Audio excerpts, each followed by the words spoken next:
अस्सलाम वालेकुम नाज़रीन, आप देख रहे हैं यूट्यूब चैनल अवान टीवी। उम्मीद करते हैं आप सब खैरियत से होंगे।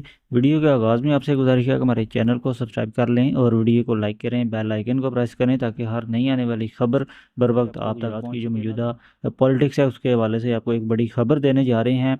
गुजरात में मुस्लिम लीग नून और मुस्लिम लीग काफ के जो रहनुमा हैं उनके दरमियान फरवरी 2024 के इलेक्शन के बाद जो है वो एक लफ्ज़ी जंग जो है उसका आगाज़ हो चुका था। इस हवाले से एक और अपडेट जो है वो आज आपके साथ शेयर करने जा रहे हैं। गुजरात में चौधरी आबिद रज़ा कोटला जो हैं मुस्लिम लीग काफ के जो MNAs और MPs हैं उनके सामने डट चुके हैं सियासी महाज पर। और चौधरी आबिद रज़ा कोटला की जानिब से जो है वो एक ऐलान जंग कर दिया गया है गुजरात की सियासत में।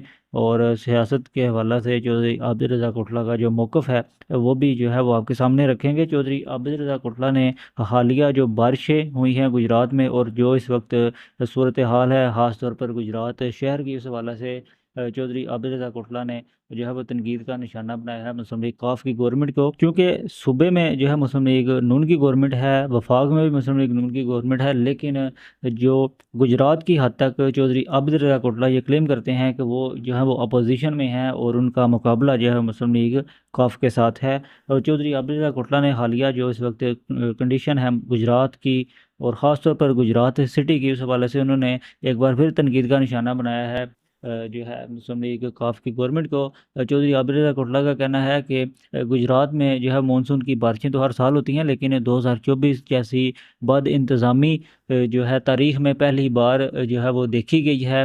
तारीख़ में जो है इससे पहले कभी नहीं देखी गई इस तरह की जो बद इंतज़ामी है। मौसम बरसात से कबल ज़िले हुकूमत की जानिब से बयान जारी हुआ कि बरसात के लिए तमाम एहतियाती इकदाम उठाए गए हैं, मगर जैसे ही 2 बूंद पानी बरसा सड़कें और गलियां पानी से भर गईं और नदी नालों का मंजर जो है वो पेश करने लगी। अहले गुजरात साबका DC लियाकत अली चट्ठा के मिसाली दौर के बाद अब मौजूदा इंतज़ामिया के बदतरीन दौर को हमेशा याद रखेंगे। घरों के अंदर पानी दाखिल होने से DC गुजरात के वासियों का करोड़ों का नुकसान हुआ है। शहरियों के घर बिलखसूस ग्राउंड फ्लोर्स और बेसमेंट्स वगैरह तबाह होकर रह गए हैं, जिसको ठीक कराने में गरीब और जो मिडिल क्लास लोगों की तमाम जमा पूंजी जो है वो लग जाएगी। मजीद चौधरी आबिद रज़ा कोटला ने कहा कि वो तमाम रहनुमा लीडरान जो हैं इसके ज़िम्मेदार हैं, जो वादे तो बहुत करते हैं रहे लेकिन अमली तौर पर कुछ काम नहीं किया। वो शोबदाबाजी करने वाले भी जो झाड़ू लेकर और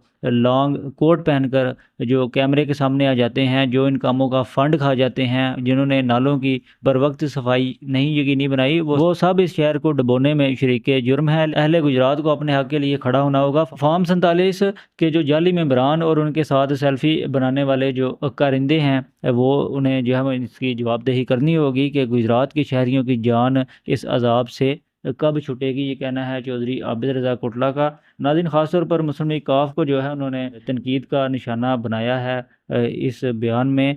और वो इस वक्त जो है वो ज़ाहिरी तौर पर मुस्लिम लीग काफ के ख़िलाफ़ जो है वो डट चुके हैं ज़िला गुजरात में। हालांकि उनकी सूबाई जो है गवर्नमेंट भी उनकी अपनी जमात की है और वफाक में भी उनकी गवर्नमेंट है, लेकिन फिर भी चौधरी आबिद रज़ा कोटला जो है वो तनकीद का निशाना बना रहे हैं मुस्लिम लीग काफ को गुजरात ज़िला की हद तक। आपके ख़्याल में गुजरात की सूरत हाल का ज़िम्मेदार जो है वो कौन सी जमात है? कमेंट बॉक्स में अपनी राय से हमें ज़रूर आगाह करें। एक नई खबर के साथ दोबारा आपकी खिदमत में हाजिर होंगे। अगली वीडियो तक के लिए दीजिए इजाज़त। अल्लाह हाफिज़।